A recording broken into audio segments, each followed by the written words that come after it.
Baseball का बना दिया डॉट बॉल। ये इंडिया का क्रिकेट है बेन स्टोक्स। जी हाँ, बेन स्टोक्स को अब अच्छे से समझ में आ गया होगा कि ये इंडिया है, यहां पर आपका बेसबॉल जरा घर रख के आइए। केविन पीटरसन जो कह रहे थे सुबह के 490 बनेंगे, फिर डिक्लेयर कर देगा इंग्लैंड, बाद में उन्होंने अपनी स्टेटमेंट पलटी। एक स्टेटमेंट और मुझे याद आ रही है कि उन्होंने कहा था कि इंडिया में अगर आप खेलने जा रहे हो तो अटैक के साथ साथ आपको डिफेंस भी आना चाहिए। जी हाँ, मैं हो सकता मेरे साथ फारूक बेसबॉल की बड़ी चर्चा थी। खुद ब्रेंडन मैकलम ने कुछ महीने पहले कहा था कि असली टेस्ट बेसबॉल का इंडिया में होगा। अब तक अनडिफीटेड थे, लेकिन आज असली पता लग गई भैया कि क्या सिस्टम होना चाहिए। क्योंकि देखिए यहाँ पर जैसा वो स्टेटमेंट थी ना कि आपको डिफेंसिव अप्रोच रखनी पड़ेगी, और बेन स्टोक्स के जो रन आए हैं वो अप्रोच चेंज करने के बाद ही आए हैं। हाँ, अब मतलब हालांकि उन्होंने लास्ट में थोड़े बहुत अटैकिंग क्रिकेट जरूर खेली, लेकिन जहां पर सेकंड सेशन जो था वहां पर एकदम ऐसा लगा कि उन्होंने अपना प्लान चेंज कर दिया कि नहीं भाई, यहाँ पर अगर मारने जाएंगे विकेट लगातार गिर जाएगी,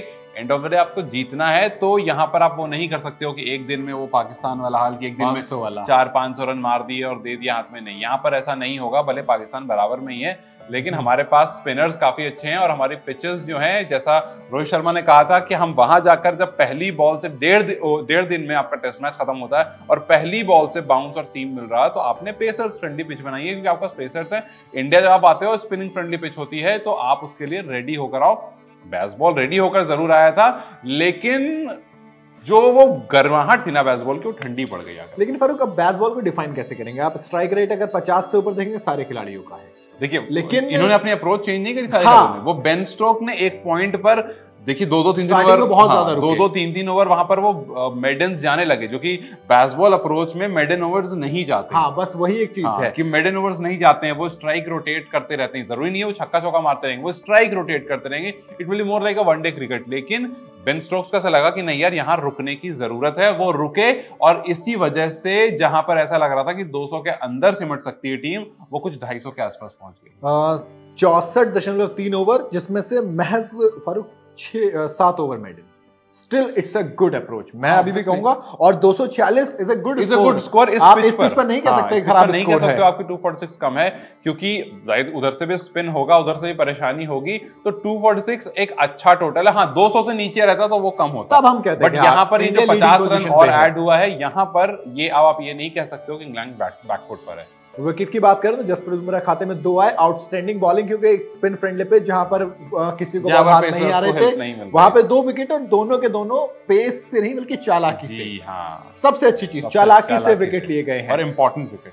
हाँ, बेन स्टोक्स को बोल्ड कर देना लास्ट में, जहां पर बेन स्टोक्स रन निकालने के लिए वो सबसे खतरनाक मिला रहे थे कि भाई यहां से जितना रन ऐड हो जाए वो हो जाए, लेकिन वहां पर वो आकर के एकदम अपनी जो बॉल वेरिएशन लेकर आते हैं, वो भाग करके, जो स्पिन वाली हम बात कर रहे थे कि वैसे ही उनको पहली विकेट भी मिली। हाँ। वो मतलब बुमराह से आप पूछोगे तो वो नहीं कहें कि मैं ऑफ ब्रेक भी कर लेता हूँ, लेकिन उनको एक विकेट ऑफ ब्रेक पर मिल गई। तो वही वाली कहानी रही। खैर, पिक ऑफ द बॉलर में आप भले से जड्डू और अश्विन की तरफ जाएंगे 3-3 विकेट, बट मैं अभी भी कहूंगा अक्षर पटेल बिना इकोनॉमी के 2 विकेट है।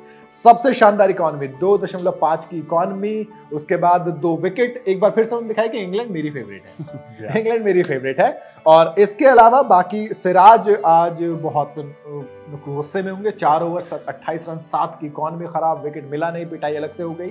बट स्टिल फारूक, आप अप्रोच देखो बॉलर्स बैट्समैन की। जैक क्रॉली 40 में 20 रन, 50 का स्ट्राइक रेट। बेन डकेट 39 में 35, 90 के करीब का स्ट्राइक रेट। ओली पॉप को छोड़ देंगे, 1 रन बनाया। जो रूट 60 में 29, सबसे इनके डिफेंसिव वाले प्लेयर थे, करीब 49 का स्ट्राइक रेट।